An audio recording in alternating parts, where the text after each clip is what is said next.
Next, we have several questions from Ian. Hi, Ian. So first of all, wow, best wishes for the big Pacific crossing, Andy, which I hope to talk to a little bit more as we're getting toward the end of our conversation. I'm excited about that too.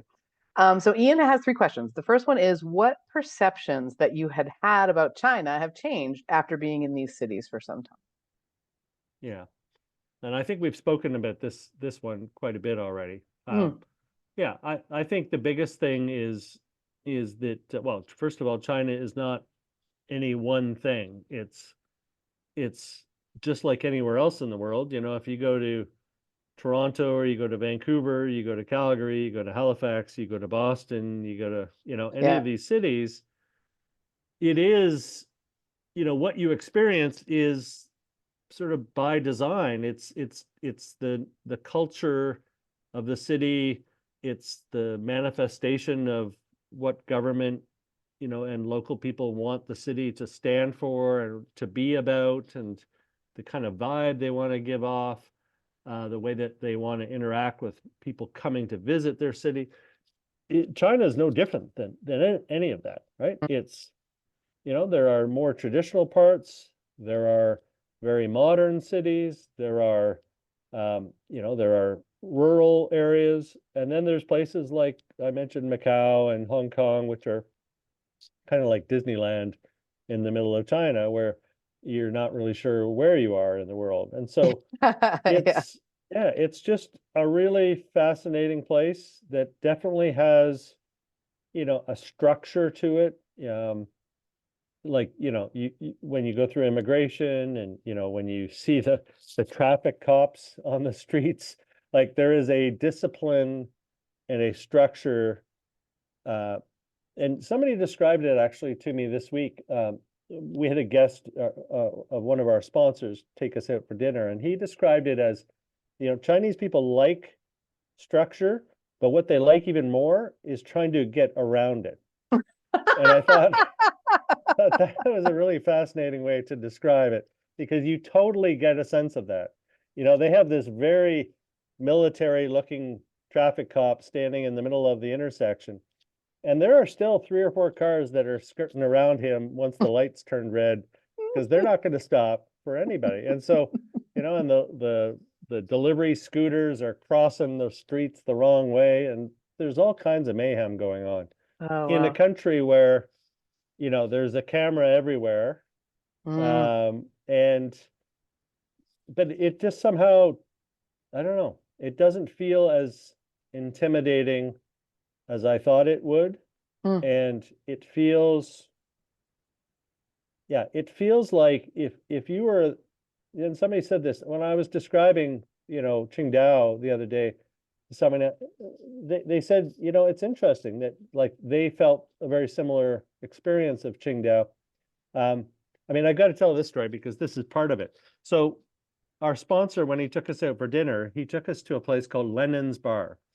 So it's a locally owned bar, and restaurant, all themed around the Beatles.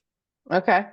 So it's That John Lennon. Okay. Lennon, right? So pictures of the Beatles everywhere, big stage, on the main floor for a live band that plays. And so we're there. We had a really nice dinner and drinks, and the band comes on, and their very first song is this band called Air Supply from Canada, Oh my who gosh, I played this remember like Airspell. high school, music from my Yeah. generation. That was their opening song. And I was thinking to myself, where am I? Right. And so I was having this conversation with the guy next to me at the table, and he said, isn't it interesting? Because this place exists and the city exists, and the way the city is portraying itself, it exists under a government that has the ability to say, no, that's not the way you're going to run your city, or Mm, that's not going to be allowed to be a bar that plays that kind of music. So there's an allowance for China to be a lot of different things culturally that I think is a little bit wider. There's a wider allowance than I would have expected coming here. That is probably the best way I could describe it. Is I think if you had leadership in a city that had a vision for how to sell China in a unique way, and they had a good way, a plan to do it. I get the sense that there's a lot of support for that, and there's a lot of support for having China be a lot of different things. And that certainly has been my experience being here. Mm, cool. I keep coming back to you with the little kids in line, sort of looking at you with curiosity. And I remember when my parents got to visit China. This is probably 10 or 15 years ago, and I remember I remember feeling a little bit like, what is up with this one child per family situation? Hmm. And what my Hmm. dad said was, you know what, the result is that Chinese people really, really love their children. Hmm. And I was like, people are people everywhere. That's so good to think about. You know what I mean? Absolutely. Yeah, yeah, Yeah, yeah. yeah, yeah. Wow, thank you. That's a great question, Ian. What has the food in these cities that you've been in like? Well, it's been wonderful. I mean, Mm, uh, Vietnamese food was really, really good when I got to eat it. The hospital food, not so much, but the rest of the food in Vietnam was really good. And a lot of street vendors. And so you have to be a little adventurous. You have to eat food that maybe you don't know exactly what part of the animal it uh, has come from. Um, the one thing in Vietnam, they do not waste any part of the uh, the animal or the being that created the meal. yeah, So even in the hospital, you're eating pork that has bones all through it. You might have some chicken that has some feathers still attached. Like, it's a very different culinary experience, but it's very creative, very rich in flavor, and yeah, for me, I just really embrace it. And we tend to lose a few pounds while we're sailing, so it's always nice to kind of put that back on with some local fare. mm, Um, and then China's been very, I love Chinese food, but the North American version is very different than the version here.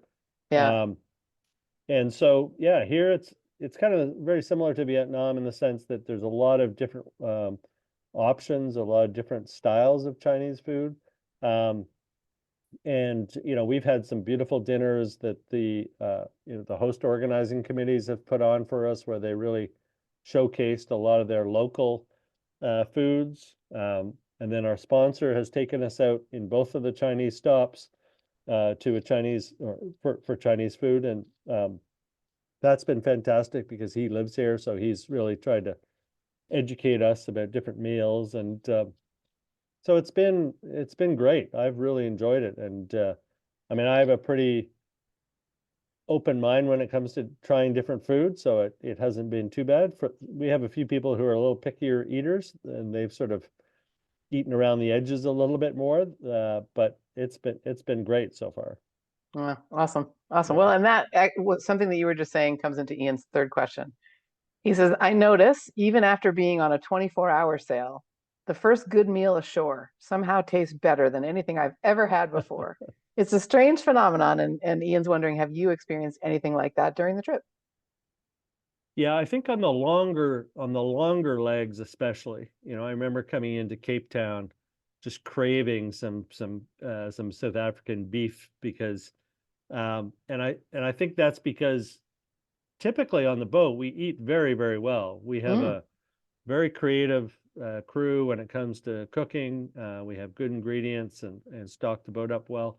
But after about 2 weeks or so, or not even, probably after about 10 days, we run out of fresh food and we're basically eating out of cans and packaged materials. So it gets a little old, day 20 to 25 or 20 to 28.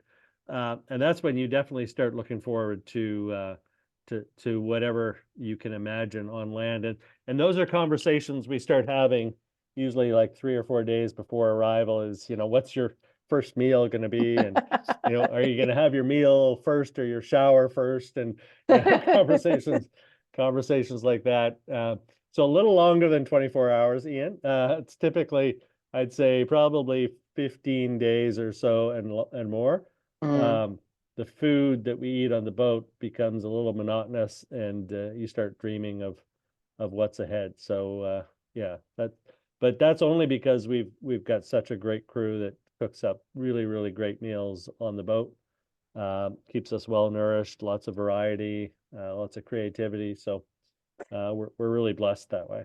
Are you, we haven't talked about this in a couple of legs. How are you doing about your cooking, your galley days, your days Yeah, inside the I don't get ridiculed anymore, so I've sort of have climbed above the ridicule la level. So I'm just kind of, amongst a bunch of people that doesn't mess it up, always puts out enough food, relatively tasty food. I actually think we've done some amazing meals on the last couple of watches I've been on.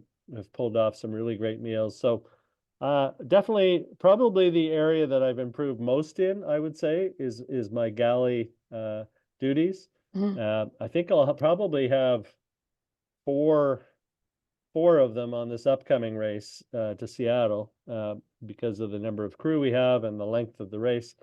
Um, so that'll be a good test. But yeah, I've been pleasantly surprised, and I've actually really enjoyed doing galley duty much more than the mm. first couple times. So that's also been noted by the other crew, and I certainly look forward to galley days a little bit more than I used to.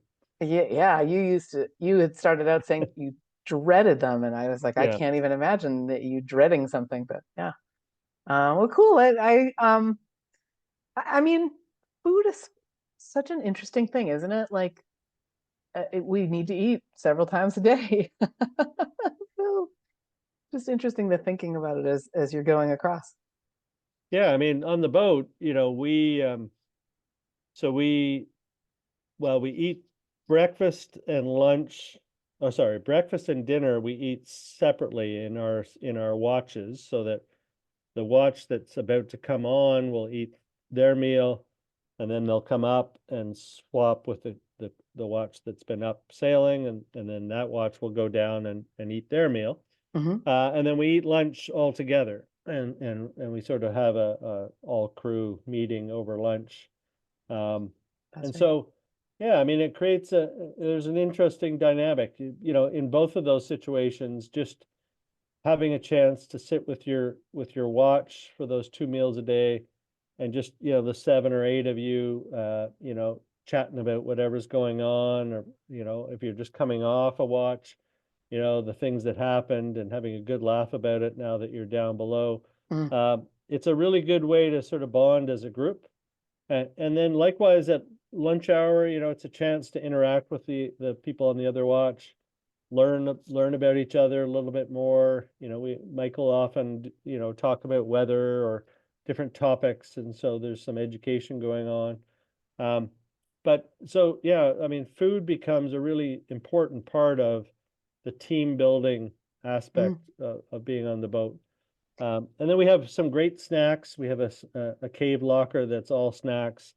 So that's very popular. And then one of the duties is hydration duty, which is, coffees, teas, water bottles, what have you. mm, And that's also a really important part. If you're sitting out for 4 or 6 hours in the cold, having somebody making a hot cup of coffee or tea for you is definitely a welcome thing. So, yeah, I mean, the whole food and the approach to eating on the boat and being part of a crew. Apparently, on some of the other boats, they don't do it in quite as structured a way as we do, and I think it's a really missed opportunity, because it's probably, if you ask people who've been on our boat, it's the most one of the most enjoyable parts of being on our boat is the mm, time we spend eating together, and the food that we get to have. So yeah, we're fortunate that way. mm. You take turns telling stories. I know we've We talked do. about that a little bit. Yep. You know what I'm curious about is, so if you are one of the galley people, does that mean that you're cooking for everybody regardless of watch, or do you only cook for your quote watch? Like, Yeah, no, so there's when you're on galley duty, it's one person from each of the watches are paired up. oh, okay. So there's two of you, and you're cooking for everybody. Yeah, yeah, Um, yeah. yeah. So you'll make when somebody when just before one watches, just before the Pino watch goes up, you've cooked for them. Just That's after right. the Colada watch comes down, you've cooked for them. You've Yeah. cooked for everybody for lunch, and then it repeats. Yeah. Yeah. Wow, cool. And then let's see, so then the other one is what is happening? What is the boat doing while you're all eating lunch together? Like, what is the physical boat? What's happening with that? Yeah, I mean, there's somebody still helming the boat, Mm, obviously. mm, And if, depending on what sails we have up, there's somebody keeping an eye on the sails. mhm, And we tend to try to let as soon as somebody is finished eating, they'll check off whoever's been on the helm or trimming the sails. And sometimes Mike and Lottie will just take those roles on and let the rest of us eat our lunch. So it's mhm, just sort of there's a natural passing over of from one watch to another watch to make sure everybody gets a chance to eat while we're all together. mm. That just sort Cool, of organically happens. Yeah. cool, cool, cool. Um,